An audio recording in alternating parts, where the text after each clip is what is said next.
Hey, Brent Pourciau here at the ABCA convention in Dallas. I got Mark Shive here from TopVelocity, York, PA.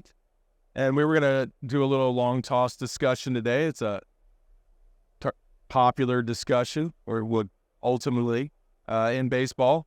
It's an old traditional way of playing and training that, I've tried to bring a lot of evidence into and a lot of science into it to try to really understand how effective is it as a form of developmental training for young athletes or even experienced athletes. And when you really break it down, it's just throwing volume. You're really just increasing throwing volume. So, like, why do you think, Mark? Why do you think we need throwing volume as to develop players? But what would you say? Where do we need throwing volume? Where do we need it? Again, training-wise, with what we do here, we really work the lower half and train that incredibly hard. But throwing volume, I mean, we have bullpen sessions that you have traditionally, but a lot of coaches are using throwing programs throughout the year, really, even in the off season, and gaining up volume that way when they should be working and training and developing as an athlete more so.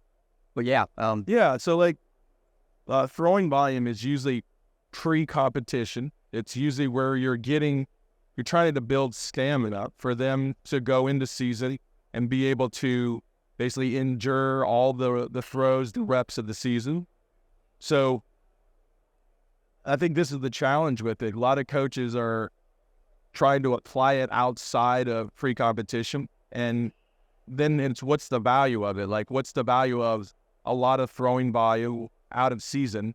And then that's the question, like you say with TopVelocity, we focus more on developing mechanics, developing like the lower half. So is long toss something that's helping you do that? So, I know you've been a part of these methods for a while now. Like it's hard to see how long tossing would help you develop mechanics, like a good lower half, because a lot of just the focus of long tossing is just seeing how much you can throw and how far you can throw it, right? So, I never really was able to understand, like, Alex, sounds like there's a lot of feedback. Hey, Alex, there's a lot of feedback or not? Okay. So I just never understood, like, well, how is long tossing helping me improve, say, my leg drives or my hip to shoulder separation? I can definitely use it. I can use it to try to, every rep, try to work on those things. But does the act of actually throwing for distance, does it really help me improve these mechanics? I mean, I never really saw the value in it. And then I started doing the research, and I looked at the stresses of throwing at max distances. And then all of a sudden you saw this research where, little league kids at 120 feet are hitting max stress. High school kids, 150 feet are hitting max stress. So do we want to be pushing these kids specifically at a season to where their arms are at max stress? And exactly, yeah, that's right. But so the point was, then it was like, let's look at the long toss and find, is there a certain application for it? Is there a certain time for it? And I definitely don't see it as an off-season approach, because it puts too much wear and tear on the body at a season when we need to be allocating, wear and tear as much to just the season or as little of our season as we can, so we don't have too much stress that we're already putting in the body, because, we're already overstressed throwing athletes, right? But the challenge is when you start doing this, when you start like kind of ripping it apart, or you really start looking at this form of training, a lot of coaches get very uncomfortable with it. You get a lot of pushback from it. I mean, that's one thing you could probably talk about. Have you seen a lot of pushback with coaches when they've heard maybe with TopVelocity that, we're not big proponents of long toss specifically in off-season training? Have you had backlashes? Absolutely. It's a big thing. Our kids in our TopVelocity Academy back in York, PA, almost all the coaches they deal with are doing some sort of long toss program, and a lot of them are in the off season. And Heck, they'll even do 75 to 80 pitch bullpens in the off season.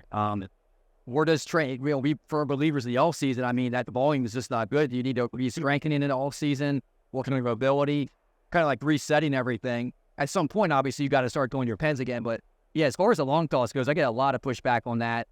I hear constantly you need to do that to build strength, and I don't understand that at all. No science is backing that up or proving that. So these kids need to be training twice as much as they're playing. Long toss, I mean, there's a point of diminishing return, right? I mean, if you're getting out to 180, 200, most kids I know that do it, they're in the 300-plus range throwing the ball. And then you look at their mechanics, it's completely broken down at that point. So if you get to 100 feet, your mechanics are breaking down, then what's the point of going past that? And I think you see a lot of kids, they're just chucking the ball for the sake of how far can I throw it. And you can use your time so much better to train and become a more efficient pitcher. So yeah, and that's the thing is like that's the biggest kind of conventional, why we long toss is for arm strength. And then you look at like studies, is there actually strengthening occurring? And there probably is a little bit. I believe there's probably internal rotation strength in the throwing arm, but as far as like strengthening over time, we know throwing over time causes injury. It causes weakness. It breaks the arm down. So, for example, if you pitch competitively more than 8 months out of the year, you're 5 times more likely to have injury. If you're, pitching in 2 different leagues, you're like 7 times more likely to have injury. So basically, the more you throw, and then, for example, like pitchers throw more than anyone on the field. Pitchers typically have more injuries. So it's going to be a hard argument to say that throwing strengthens your arm when we know throwing over time injures your arm. So how could you say it strengthens it? Are you saying it gets so strong it gets injured? Right. So yep, that's a great point. Great point. I think that's the problem here. And two, if like armcare.com has a dynamometer that measures strength ratios, and you're just using that device as you throw over time, you'll see it weaken and break down.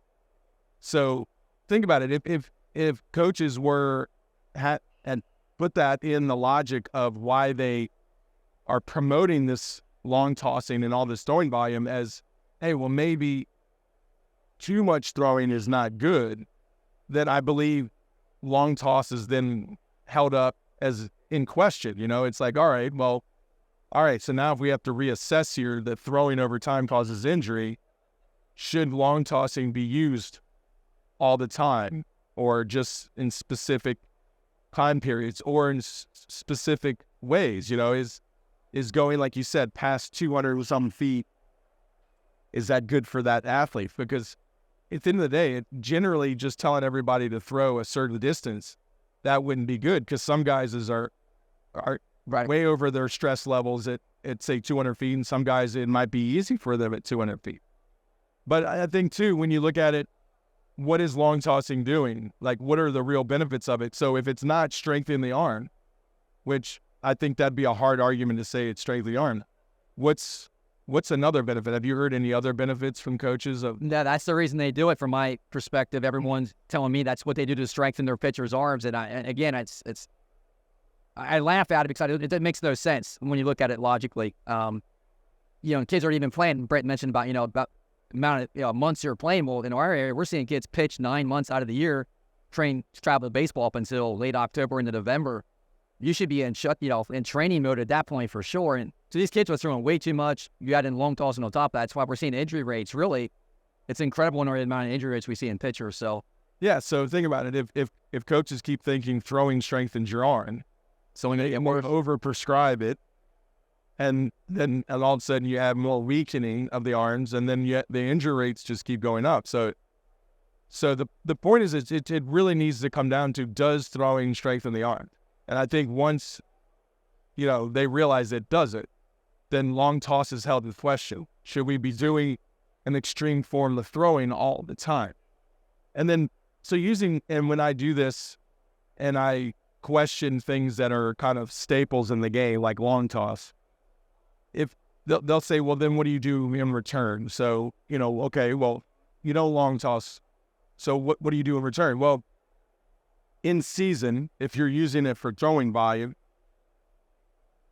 you still throw, but you throw within the means of your strength. Meaning, like, if you feel like you're pushing yourself to fatigue, that's not good, because we have a study. If you're 36 times more likely to have injury if you're throwing fatigue. So you need to program your throwing volume to where you're not over fatiguing your arm, because it's not strengthening your arm. And then you need to say, okay, what's the other negative with throwing with long tossing? It's changing your mechanics. You need to throw within the means of your mechanics. So, at 120 feet, you have to start changing your trajectory. You start shortening your stride, making you more rotational. Then maybe you shouldn't go to that distance. You should stay within your mechanics that you're using on the mount. That's really the key here is trying to get the benefits of what you're doing and not get into, hopefully there's not many negatives, right? Now, as far as in the off season, I don't see any value in throwing great for max distance or using distance for developing strength, or whatever, So we would rather see you in the off season drill based training, right? So you're working on mechanics, you're using drills to try to improve mechanics that you're not doing well, using like mobility training, strength and conditioning, interim conditioning to try to improve your ability to move through those mechanics, So your off season should be the development of your off season. If there shouldn't be throwing volume in that, because you don't need stamina. You're not trying to endure, 7 innings as a starter, throwing every day as a relief. You're not there, so you don't need to put that kind of work on your body. Absolutely, yeah. That's what we're seeing back in my area as well. It's a battle of fighting here for sure. And you look at the pro level, a lot of those guys, when they're asked why do you throw so hard, some of them will say long toss programs. So when these young kids see that, they're taking maybe a guy who's an outlier. There's too many. I know Wagner back in the day really preached long tossing. Well, again, you have to get rid of the outliers, number one, but they're professional athletes. They're a whole another enigma involved. We're talking about a 10, 11, 12, 15-year-old kid that you're training.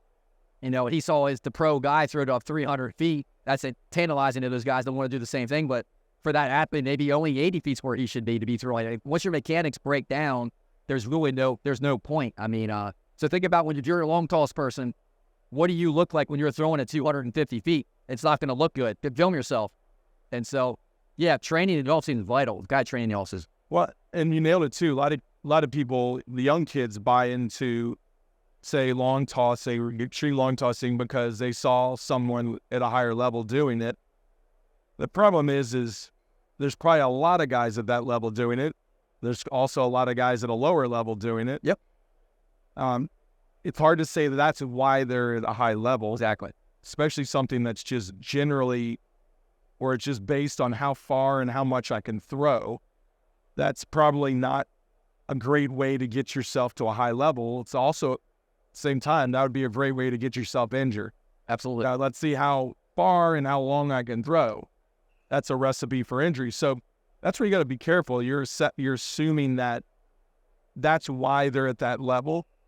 And there's a good chance that that's not really the case. Great. And that's why we use studies. We use studies because the studies are helping us understand what is the correlation, what is the connection.